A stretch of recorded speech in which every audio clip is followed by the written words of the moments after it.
Um andarilho em busca de trabalho descobre que uma raça alienígena dominou o planeta Terra, escravizando a raça humana de forma subliminar, ao ver o mundo pelas lentes de um misterioso par de óculos. Eles Vivem é uma bem sacada crítica social com toques de ficção científica, que mostra os perigos da mídia e do consumo exagerado. Obedeça e venha conosco conhecer um pouco mais desta história. O filme é uma sátira mordaz à mídia de massa e à era Reagan, dirigido por John Carpenter de maneira independente. O diretor considera a obra mais um documentário do que um filme de ficção científica, e seu objetivo era criar um longa que mudasse a consciência do público americano sobre os perigos do consumismo. Tendo retratado a vida alienígena em Enigma de Outro Mundo, Carpenter queria algo fora do tradicional em Eles Vivem. Em vez de fazer alienígenas parecerem uma raça sofisticada e avançada, ele optou por fazê-los parecer cadáveres ambulantes em decomposição, simbolizando as criaturas como humanos corrompidos, empenhados em escravizar a humanidade. O roteiro foi inspirado no conto de terror do autor Ray Nelson, 8 O'Clock in the Morning, trazendo vários elementos ao enredo do filme. Publicado em 1963, ele teve uma adaptação em quadrinhos nos anos 80, na mesma época em que o filme estava sendo feito. A principal diferença é que no original, os alienígenas usam de hipnose para dominar a raça humana, e seu visual é algo mais próximo do clássico. Enquanto escrevia o roteiro, Carpenter tinha seu parceiro de longa data Kurt Russell em mente, mudando de ideia pouco antes do início das filmagens.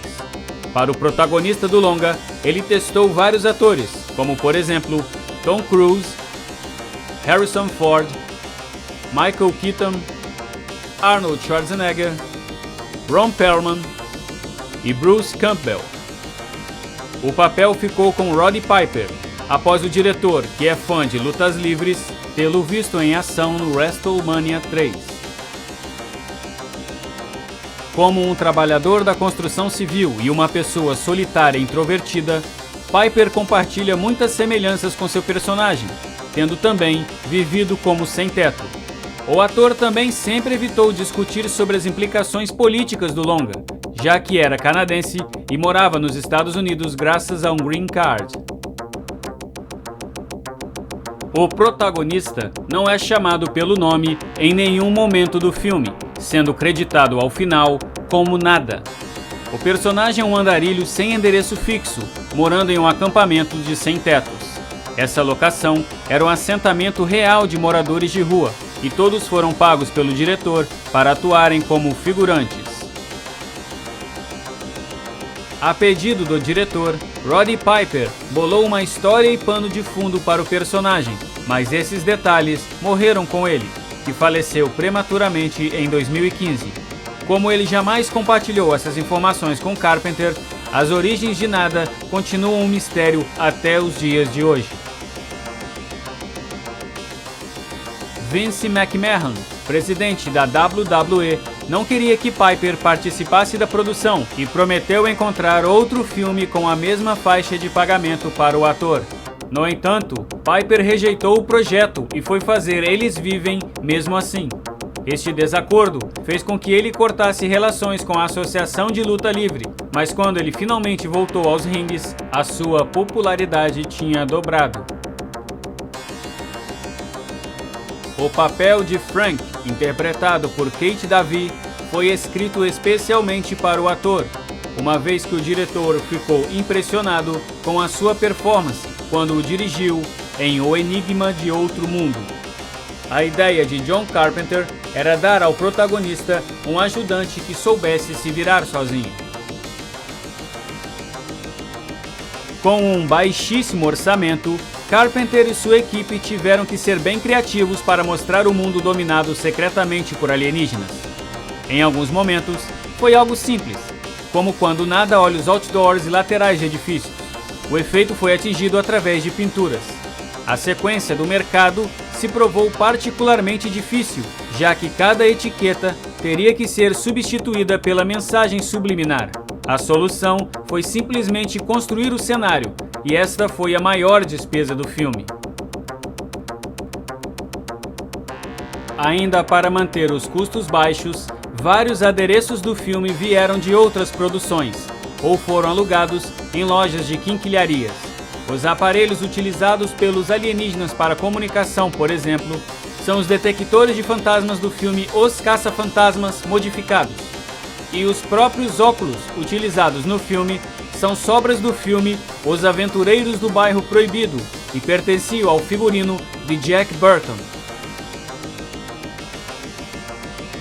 A cena inicial do filme, com o trem atravessando a tela, custou por volta de $12 mil para ser preparada, mas o primeiro take teve que ser descartado devido a um erro técnico, o que tornou a filmagem inutilizável. Assim, um novo take teve que ser feito ao mesmo custo, gerando uma cena inicial de $24 mil, para desespero da contabilidade. Os óculos que interrompem o sinal alienígena e permitem que o usuário veja o mundo como realmente é, são chamados de lentes Hoffman. Aparentemente, esta é uma homenagem ao Dr. Albert Hoffman, criador da droga psicodélica LSD. Embora Carpenter nunca tenha confirmado, é improvável que o cineasta desconheça esse fato, já que viveu e estudou na Califórnia no auge da era hippie. No clímax do filme, o diretor John Carpenter é citado pelo nome quando o sinal alienígena é quebrado e todas as criaturas são reveladas. Todo esse sexo e violência nas telas foi longe demais para mim. Eu já estou farto disso. Os cineastas George Romero e John Coffman são simplesmente... Por mais que a ideia do longa seja exagerada e extrapolada, o ator Roddy Piper acreditou na época que isso estava bem perto da realidade, afirmando ter ocorrido um incidente genuíno na década de 50, quando um fabricante enviou mensagens subliminares por meio de TVs para tentar encorajar as mulheres a fazerem compras extravagantes. Entretanto, o incidente mencionado é um curta-metragem chamado The Brunswick Affair, de 1978, que o ator acreditou ser um documentário genuíno. Qualquer alienígena visto na tela em close-up ou que possui linhas de diálogo é interpretado pela mesma pessoa, o coordenador de dublês e coreógrafo de lutas, Jeff Imada. Ele foi escolhido pelo diretor porque cabia em todos os trajes, inclusive nas personagens femininas, usando seus vestidos e calçando sapatos escarpins. A luta entre Nada e seu amigo Frank em um beco deveria durar apenas 20 segundos, mas acabou se arrastando por intermináveis 5 minutos e meio. Os atores ensaiaram a luta por 3 semanas, e Carpenter ficou tão impressionado com o resultado que manteve a cena intacta. Essa briga também foi referenciada em um episódio de South Park, onde os filhos deficientes de Jimmy e Timmy resolvem as suas diferenças no braço.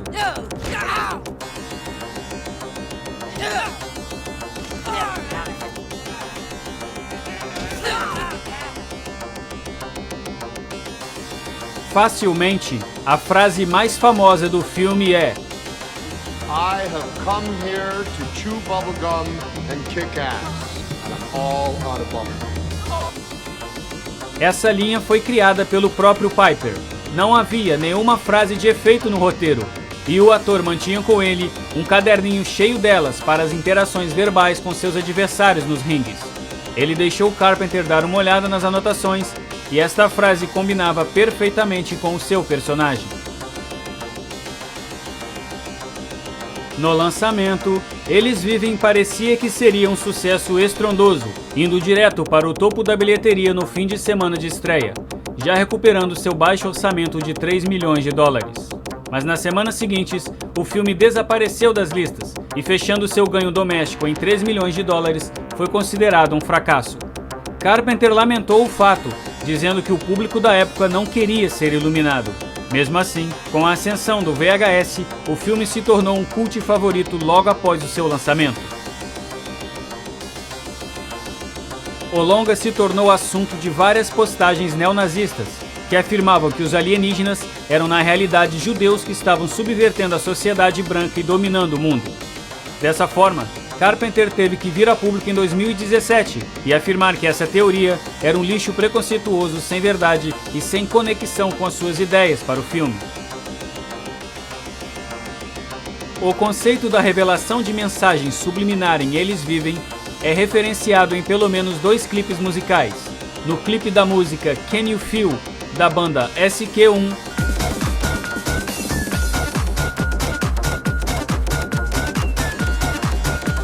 e também no clipe Into Your Eyes, do DJ Armand Van Helden.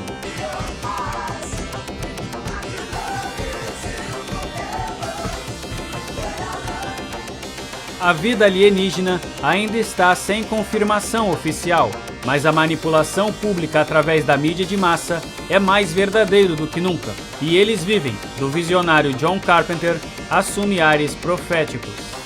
O diretor, que passou a década de 80 fazendo praticamente um filme por ano, se afastou das telas depois de mais esse fracasso comercial, retornando apenas em 1992. Os chicletes acabaram, mas a mensagem de Eles Vivem permanece relevante até os dias atuais. Curta, se inscreva, compartilhe esse vídeo nas redes sociais e até a próxima!